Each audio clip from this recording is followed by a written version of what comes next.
بسم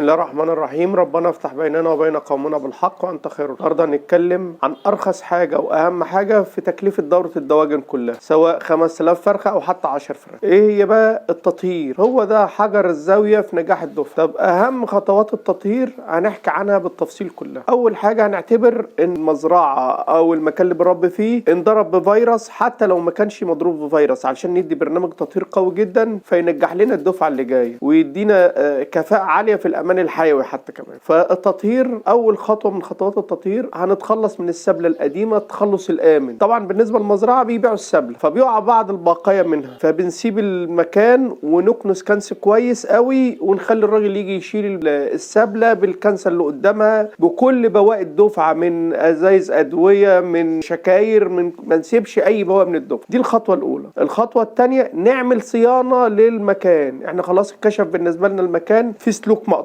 في حفر بيخش منها فران، بيخش منها حشرات، بيخش منها اي حاجه، لازم نعمل لها صيانه الاول ونقفل الحاجات دي. شبابيك مقطوعه نعمل لها صيانه، وبعد كده نخش على الخطوه الثالثه. الخطوه الثالثه نغسل العنبر غسيل كويس، او الغرفه اللي كنا بنربي فيها سواء للتربيه المنزليه او للمزارع، بالميه والصابون. بنطريها الاول، والميه والصابون يعني ما نغسلش الارضيه بس، ده احنا نعلى لغايه متر مربع، عشان لو في ماده عضويه اللي هو مخلفات الدواجن يعني جت في حيطه في بتاع نتخلص منها التخلص الامن، ونمسح مسح كويس قوي ونزيل اثار الصابون. بعد كده هنخش على الخطوه الثالثه، ان احنا نحط كلور مركز، من الحاجات المهمه جدا لتمويت الفيروسات. الكلور ده بيموت الفيروس. اولا بيديني ريحه عاليه جدا عشان لو في حشرات، في قوارض، في ذباب بيموته. تاني حاجه بيموت لي معظم الفيروسات الموجوده، سواء لو كانت موجوده او بيطهر تطهير كويس. طب نحط الكلور ازاي؟ 3 لتر مركز خام على 10 لتر ميه، نقلبه كويس ونرش رشه كويسه في العنبر كله، سقف وارضيات وحيطان. طب بعد كده، بعد ما عملنا الكلور، بنقوم جايبين الصودا الكاويه، علشان لو في حويصلات كوكسيديا، حويصلات كوليستريديا، نقضي عليها تماما. بنحطها بنسبه 5%، يعني 5 كيلو على 100 لتر، او نص كيلو على 10، نحطها 5%، وندوبها كويس، ونقوم رشينها في ارضيه مزرعه او الغرفه، ونقفل. برضو لازم نرتفع على الاقل نص متر في الحيطه، يعني لازم نمسح الحيطه كويس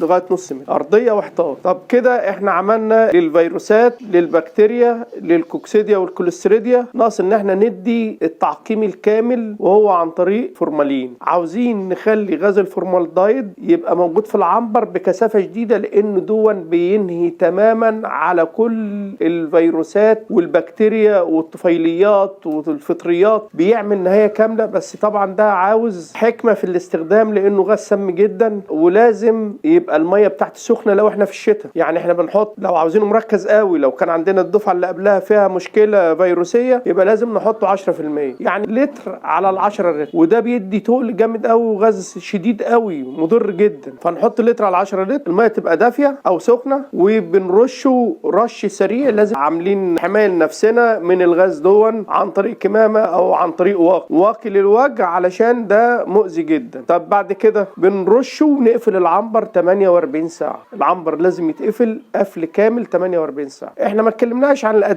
الادوات اللي هي لو بالنسبه للمزارع الاوتوماتيك، البيلدر، المسائل الاوتوماتيك، لازم بنحط كبريتات النحاس في كل الانابيب الميه، كل مواسير الميه في المسائي بنسبه 2 جرام على اللتر. ده بيموت لي البكتيريا والفطريات الموجوده في المواسير الميه، عشان نخش على جو كويس. او نحط ماء الاكسجين، بس خلينا في كبريتات النحاس، هي الامن والافضل. طب كل الادوات بتاعه الغسيل، طب احنا لو عندنا المسائل اللي هي العاديه او العلافات العاديه، بنغسلها بميه وصابون، ونرجع نغسلها بيود او بكلور، يود او بكلور عشان ناكل. لو الناس اللي بتربي في بيوت بيبقى عندهم طوب بيشيلوا ويدخلوا تاني، لا ده لازم يتغسل ويتعقم ويرقد في ميه بكلور او ميه بصابون لمسافه كبيره لوقت كبير. يبقى لازم بنغسل كل الادوات، بنتخلص من كل حاجه. حطينا المطهر اللي هو بتاع فورمالين علشان عشان يطلع لنا غاز الفورمالدهيد. الغاز ده سام جدا. بعد كده نقفل 48 ساعه ونفتح العنبر يتهوى. الخطوه اللي بعد كده بنحط ملح وميه وسوبر فوسفات ندوبهم مع بعض كيلو من المكون دون على 5 لتر ميه، ونرش في الارضيه عشان يموت لي بواقي الكوكسيديا والكوليستريديا، ويبقى ماده قويه جدا للتعامل مع الامونيا في الدفعه الجديده. احنا كده خلصنا تطهير، بنجهز بقى للدفعه اللي جايه. خلصنا وفرشنا العنبر كله بالجير والملح والسوبر فوسفات. النسب بتبقى كيلو جير، ربع كيلو سوبر فوسفات، ربع كيلو ملح. عاوزين نتقلها شويه نخليها نص كيلو سوبر فوسفات واحادي ثنائي ثلاثي ايا كان، وربع كيلو ملح. بندوبهم مع بعض قوي على ال5 لتر ميه ونفرشهم في الارضيه. يبقى احنا بقى شوف احنا عملنا كام حمايه للارضيه. عملنا الصودا